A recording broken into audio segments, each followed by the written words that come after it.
वृक्षवल्ली आम्हा सोयरे वनचरे हा निसर्गाचा महान संदेश आणि धरतीला माता मानून तिची सेवा करण्याचा पवित्र भावनेतून पनवेल शहरातील प्रभाग क्रमांक 19 मधील लोकनेते दिबा पाटील शाळेत वृक्षारोपण कार्यक्रमाचे उत्साहात आयोजन करण्यात आले होते।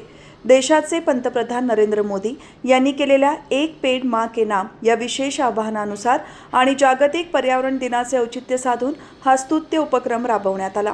या प्रसंगी भारतीय जनता पार्टीचे उत्तर रायगड जिल्हाध्यक्ष अविनाश कोळी यांच्या हस्ते वृक्षारोपण करण्यात आले। मातेचे ऋण कधीही फेडता येत नाही, परंतु तिची मनोभावे सेवा करता येते, याच विचाराने उपस्थितांनी पर्यावरण रक्षणाचा संकल्प केला।